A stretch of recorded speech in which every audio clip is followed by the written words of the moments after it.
What's poppin' YouTube? It's your boy Rex Righteous.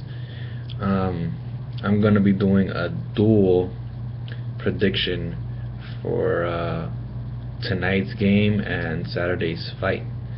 So the first thing I want to touch on is tonight's game, which is the Cavaliers versus the Warriors, Game 1, which should be incredible. It should be in the West Coast, in the Oracle Bay Area. I think it's going to be a really strong, excited crowd, and I think it's going to be a fun game. I don't think it's going to be so serious the first game, but I think there will be a lot of competing, and I think there might be even be some trash talking in this game. Also, I think LeBron's going to have a pretty good game. He should have a decent game. I don't know about assists and all this stuff, but I think he's going to score a lot, and I think he's going to try to go inside a lot and maybe get fouled a lot. It should be interesting. I do think the Cavaliers will take this game, and it will be a close one, but I think it's going to be an ugly one as well for the Warriors too, because you're going to see them both at their best. They're both going to be trying really hard to prove to each other that they're the better team. And it's also going to be a home game for the Warriors, so they're going to have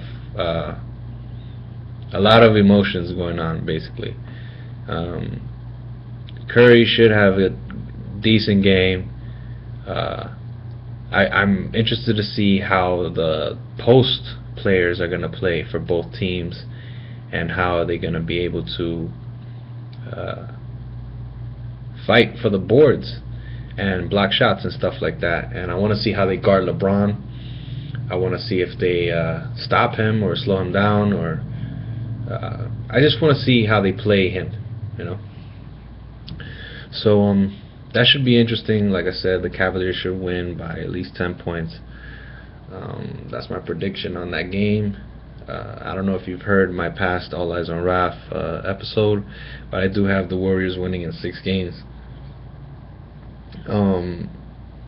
It should be interesting. Like I said, I'm only going to do after game predictions. So basically I'm doing a prediction now, and then after this game I'll say what I think. To be a game by game prediction, and that is it. If it changes, then I will not have a problem with saying that my prediction is going wrong. But like I said, I think the Warriors will take it in 6 games. What else on the Miguel Cotto fight? That's going to be an interesting one. That's going to be hard for me to predict, because Cotto's been out. The last time he fought was an injured fighter by the name of Sergio Martinez. I don't know if you guys watch boxing. I know some of you guys do. So I'm talking about it. See what you guys think and how you feel about this matchup with Geale for the middleweight championship, fighting for the middleweight championship. And it's kind of funny. They're gonna be. It's gonna be for the middleweight title, but it already feels like it's at junior middleweight, which is 154. They're doing it at catchweight, so that's weird. But overall, they're gonna be able to bulk up after the fight, and they're gonna eat and probably gain their little 5 to 10 pounds. And let's see. I think that Cotto will be a little bit more explosive. He's had a pretty good layoff. I think for a fighter like Cotto, the rust doesn't really work on him. Meaning, I think him having more time off makes him a better fighter. So basically, I think he's gonna win in a dominant fashion. I don't know if he's going to get a knockout or a knockdown. I think it's going to be a decision. I don't know if I want to say knockdown, but I think it's very possible that he could get a knockdown. and I think he's gonna look better than Khan for sure, and he's gonna look dangerous. So, and I think he'll look dangerous for the junior middleweights of the world, the Canelos and the Mayweathers and these kind of people.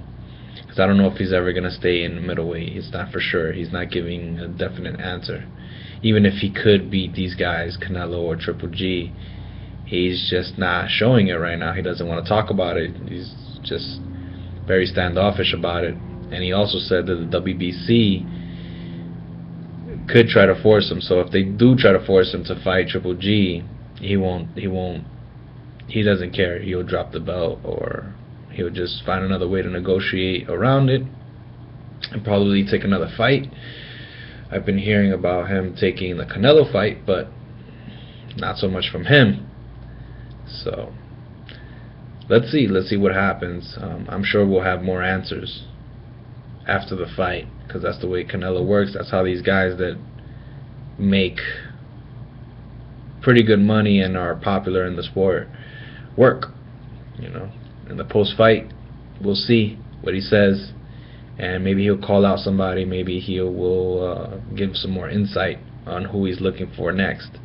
But I really think it's going to be limited to fighting in the middleweight division, being that he only has 3 fights with Rock Nation. He got paid $50 million to be with Rock Nation, and 3 fights. That's it. It's not nothing big. I mean, I think out of those 3 fights, he's probably gonna have 1 big fight and then 1 goodbye fight, or one more fight like this one that he's gonna look good. So I think, like I said, I don't think he's gonna stay in the middleweight division, and he will probably look really good, and then that'll get people talking about him to fight maybe a Mayweather again, because I know he's interested in that fight.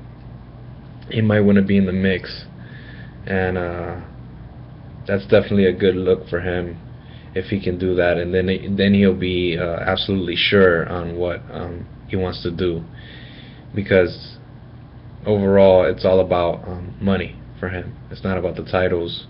It's about going out with a bang. So let's see with what Cotto comes up with, and hopefully we can hear some good stuff, because I'm sure he will take that Mayweather fight without a problem.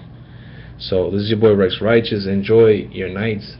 I'll try to come to you guys with some new stuff every now and then. Hit me up. Alright, peace.